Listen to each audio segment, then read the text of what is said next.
nouvelle séance. Je crois que c'est ceux qui m'ont déjà vu, vous savez à quel point j'aime Mia Maîtresse et Ken Satoshi. Donc je vais vous présenter, c'est d'autant plus émouvant que peut-être certaines et certains d'entre vous le connaissez, le réalisateur dont vous allez voir le film ce soir, Ken Satoshi, réalisateur qui est mort assez jeune, à 46 ans malheureusement, alors qu'il est en train de préparer son film et que demain aurait été son anniversaire. Donc voilà, ça a été une espèce de petite déflagration dans le monde de l'animation quand on a appris son décès, parce que c'était quelqu'un d'important. Je vais essayer de lire mes notes. Il n'y a pas beaucoup de lumière, mais c'est pas grave. J'ai essayé de lire mes notes pour vous présenter en fait ce film. Donc Ken Satoshi voulait a priori entamer la production de Paprika, certains d'entre vous l'ont peut-être vu, qui sera finalement donc son dernier film, juste après la réalisation de son premier long métrage, Perfect Blue. Paprika est adapté d'un roman de Tsutsui Yasutaka, donc Ken Satoshi parle souvent de ce romancier comme sa plus grande inspiration. Il cite aussi assez régulièrement Philippe K. Dick, pour celles et ceux qui connaissent, notamment romancier du Bic, ou plus connu pour avoir fait la nouvelle qui a amené l'adaptation de Blade Runner par Ridley Scott. Donc, il aurait dû faire ça, Paprika, j'espère que certaines et certains d'entre vous l'ont vu, qui est une espèce d'Inception avant l'heure, et comme je le dis, un peu provocateur, facile, mais qui est un peu, moi j'aime pas trop Inception, et qui a un peu ce côté un peu plus, moins tortueux et qui réfléchit vraiment plus le mélange entre les deux mondes. Mais visiblement, donc, à cause de la faillite du distributeur de Perfect Blue engagé aussi sur Paprika, c'est donc Mia Maîtresse que vous allez voir qui va mettre en chantier. Cela se fera sous l'impulsion d'un producteur, Maki Taro, qui avait notamment produit le film Pat Labor, pour ceux qui connaissent, en 1989, réalisé par un autre grand réalisateur, Oshii Mamoru, réalisateur notamment de Ghost in the Shell, pour son film le plus connu. Maki Taro, donc le producteur, après avoir vu Perfect Blue, veut travailler absolument avec le réalisateur Ken Satoshi, en lui disant qu'il aimerait faire un film un peu sous la forme d'une peinture en trompe-l'œil, c'est-à-dire que l'on peut voir en fait évidemment sous différents aspects. Ken Satoshi se met au travail avec Murai Sadayuki, qui est un scénariste avec qui il avait déjà collaboré sur Perfect Blue, donc son premier film. Certaines et certains ont vu Perfect Blue, c'est un film, c'était assez rare à l'époque, un film d'horreur très proche de Dario Argento et du giallo, avec toute une réflexion déjà sur qu'est-ce qu'est la réalité, qu'est-ce qu'est la fiction, avec une chanteuse de J-pop qui décide d'arrêter ou de changer sa carrière et qui va être attaquée par un fan qui avait fait déjà grand bruit à l'époque. Donc il veut mettre en place petit à petit le film que vous allez voir ou revoir ce soir, notamment dans l'envie de se plonger dans plusieurs moments importants de l'histoire du Japon. Chez Ken Satoshi, le décor, dans tous ses sens, dans son sens large, a une importance primordiale, essayant, tout en gardant la beauté graphique que peut apporter un film d'animation, de retrouver un réalisme propre à chaque époque décrite. Je vous conseille au passage Tokyo Godfather, qui sera son film d'après, qui traduit bien cette impression-là. Mais il y a aussi une dimension forte de plaisir et ludique dans le travail de Ken Satoshi, sur cette partie décor et costumes notamment. Dans un reportage sur le tournage du film que vous allez voir, Mia Maîtresse, on le voit essayer une armure ancienne qu'on n'a normalement pas le droit de porter dans un musée au Japon. Et bien sûr, juste pour le plaisir de le porter, il le dit, et pour voir ce que ça fait, pour s'imprégner un peu de ce que ça faisait de montrer, d'avoir cette armure. Ludique, mais aussi l'importance du port de cette arme, comme je vous disais, de ressentir physiquement ce que cela faisait, pour mieux l'écrire et le décrire visuellement ensuite dans le film. Ken Satoshi aimait aussi les hasards que la vie lui permettait, que la vie lui permettait d'avoir, d'enrichir. Pardon, ça, je lis vraiment pas bien, donc c'est pour ça que je vais le mettre comme ça. La vie qui lui permettait d'enrichir ses films. Ainsi, vous verrez dans le film une interview. Vous allez voir, donc c'est une interview. Le film, au moment où il réfléchissait à comment la mettre en scène, une équipe de télévision est venue l'interviewer.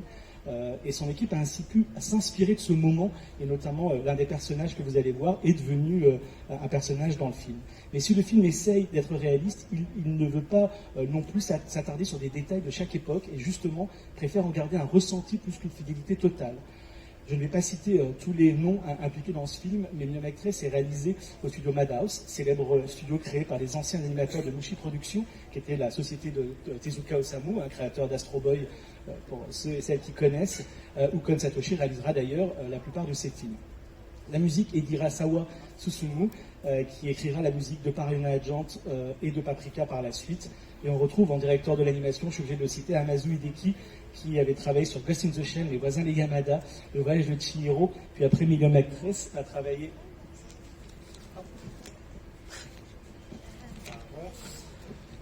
sur tous les autres films de Ken Satoshi, sur tous les films d'Hayao Miyazaki, de Mamoru Hosoda, dont Ameyuki, Les enfants loups, Le garçon et la bête, Donc voilà, quelqu'un de vraiment très important, ou même l'incroyable Kaguya, le dernier film de Takahata Isao, ou le récent Your Name, pour ceux et celles qui l'ont vu. Dans son travail sur la narration, et ce mélange constant entre les univers des époques différentes, la complexité de ton travail de mise en scène, utilisant tout le vocabulaire, le langage cinématographique, vous allez voir cadrage, lumière, etc., le travail dont je vous l'ai déjà dit sur les décors, aussi utilisé de façon fortement symbolique, comme ici l'évolution, vous le verrez peut-être, je vous conseille de le revoir, utilisant le bois. Les films de Kon Satoshi sont d'une extrême richesse, qui ont besoin, à mon avis, qui résonnent dans plusieurs visions pour mieux les comprendre ou les appréhender, comme toute œuvre d'une grande autrice. J'ai fini tout ça dans une économie, je voulais quand même préciser ça, absolument délirante, puisque le film que vous allez voir a un budget d'a priori 1 million d'euros. Un budget d'un long métrage en Europe est de 6 millions d'euros. J'ai perdu mon corps, que vous allez voir, Jérémy Clapin va venir parler, a coûté 4 millions d'euros. Ernest Célestine a coûté 10 millions d'euros. 1 million d'euros. Je ne sais pas si vous vous rendez compte, alors que, comme le disait Kon Satoshi lui-même lors d'un reportage réalisé pour la télé française en 2003, les conditions salariales et les conditions de travail sont évidemment loin d'être les mêmes qu'en France. Mais cela montre que l'on peut faire de longs métrages d'animation forts pour adultes. Et pour finir, une comparaison, les longs métrages hollywoodiens d'aujourd'hui coûtent entre 150 et 200 millions de dollars. Rien qu'avec le budget publicitaire de n'importe quel film, on pourrait faire le film que vous allez voir ce soir, ou on pourrait faire des films comme J'ai perdu mon corps. Je ne vous parle pas de... Voilà, mais vous comprenez la difficulté des films indépendants de rester en salle par rapport aux films hollywoodiens. Je pense que c'est l'un des combats aussi, et que Kon Satoshi a un peu payé par rapport à ça. Allez, pour une touche plus personnelle, Million Actress, c'est mon film préféré de Kon Satoshi, amoureux du cinéma japonais, moi depuis très tôt, du cinéma en général, depuis mon adolescence. Le cinéma de Kon Satoshi ne pouvait que me plaire, celui-ci puissant, ou en tout cas s'inspirant de genre, comme je l'ai dit, du film du côté giallo de Perfect Blue, le remake très d'un western de John Ford, pour Tokyo Godfather. Ici, c'est toute l'histoire du cinéma japonais. Si vous connaissez, vous allez voir des choses que je trouve très belles, qu'il revisite, tout en faisant un film réflexif sur le pouvoir du cinéma dans nos vies. Cette fameuse frontière entre fiction et réalité, qui est l'une des thématiques principales de son cinéma, prend ici pour tout cinéphile une dimension émotionnelle encore plus forte.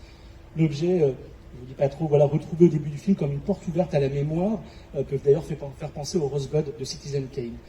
Million Actress brosse aussi le portrait d'une femme et actrice extraordinaire, un portrait inspiré très librement de deux actrices, Takamine Hideko, célèbre actrice de Naruse, et l'incroyable Hara Tetsuko, notamment connue pour son travail pour Ozu, qui a quitté, une fois qu'Ozu Yasujiro, donc a notamment fait Voyage à Tokyo, a quitté le cinéma, Un dernier mot avant de vous laisser avec donc Fujiwara Chiyoko, parler d'un grand artiste, c'est aussi penser à l'héritage qu'il laisse. Dans une interview pour Tokyo Godfathers, Kon Satoshi dit « Les gens de l'animation disent que l'animation crée a un potentiel sans borne, mais la même personne dira « ça ne convient pas pour l'animation. C'est la profession qui impose des frontières à l'animation.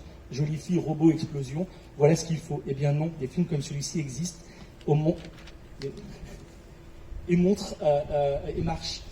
Je voudrais que plus d'artistes contemporains fassent des films maintenant pour adultes. Je trouve que c'est aussi une belle manière de parler d'un héritage. J'ai fini, je vous laisse avec ce très beau film. Je vous souhaite une très bonne soirée. Merci.